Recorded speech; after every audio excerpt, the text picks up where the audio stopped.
All right. So another book review. This originally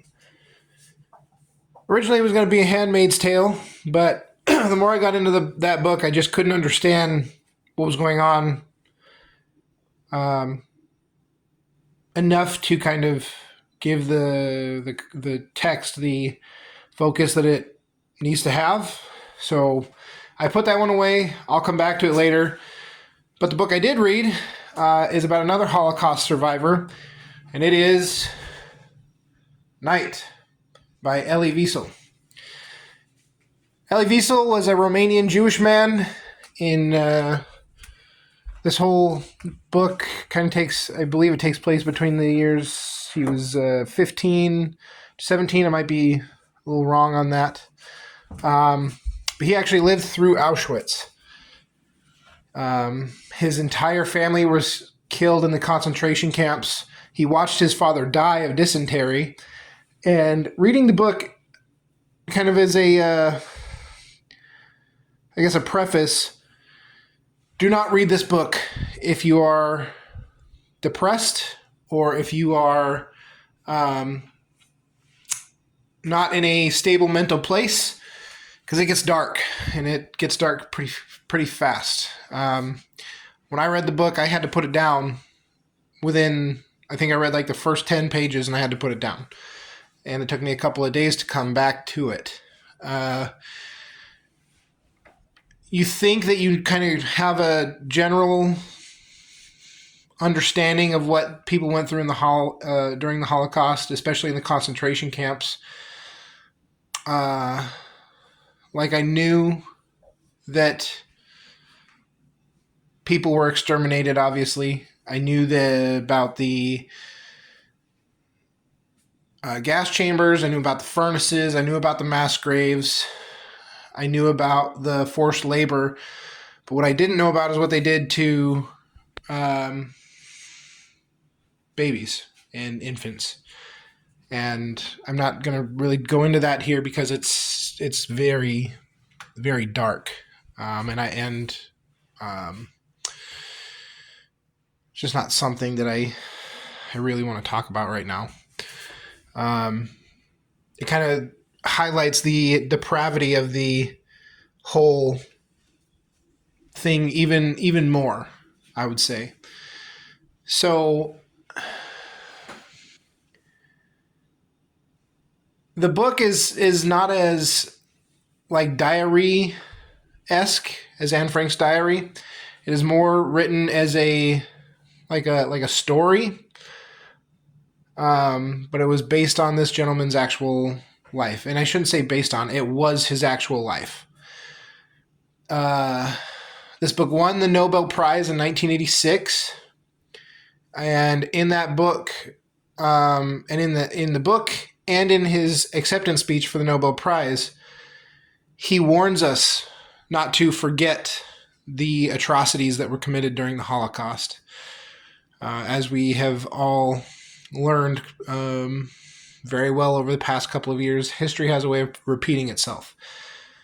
And so he warns us not to forget the atrocities that the Nazis threw on the Jewish people.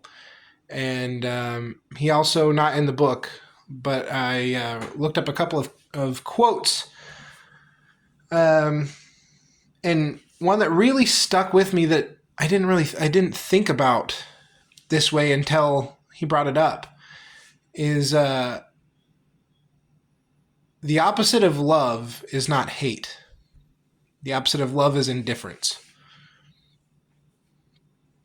It's pretty thought-provoking. Because at least if you hate me, he didn't say this is me extrapolating my own ideas onto that concept. If you love me, you care what happens to me or to me.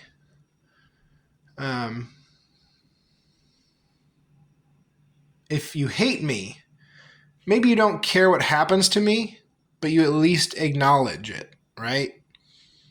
But if you're just indifferent, you don't know. If you don't know, how can you how can you care if you don't know? And how can you know unless you put yourself out there with the intention of knowing?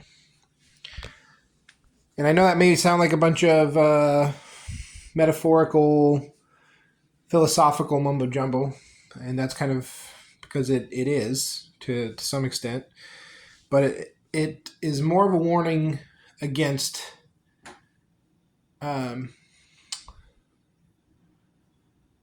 not caring about what happens to people that don't look and believe like us. Short version of it.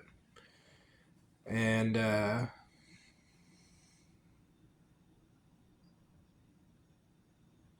it's a very powerful statement that he makes with the quote, which I'll just repeat, is the opposite of love is not hate. The opposite of love is indifference. So I give this book 5 out of 5 stars. If I was going to star rate something, but not for it's not a book that you read to be cheered up. It's a book that you read to come face to face with the worst parts of humanity, and in some sense, it's a call to action to not let that happen again. So I would say to you, go out and volunteer and meet people.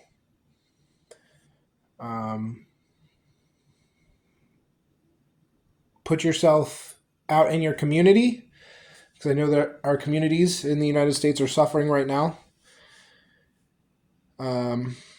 It's my birthday later this month, and that is one of the things that I will be doing is volunteering and trying to give back to my community in some small way. And once you kind of have the grasp of helping your community, maybe extend a hand to somebody that doesn't look or believe like you, and don't try and force them to believe like you, and just accept them for how they look and what they believe.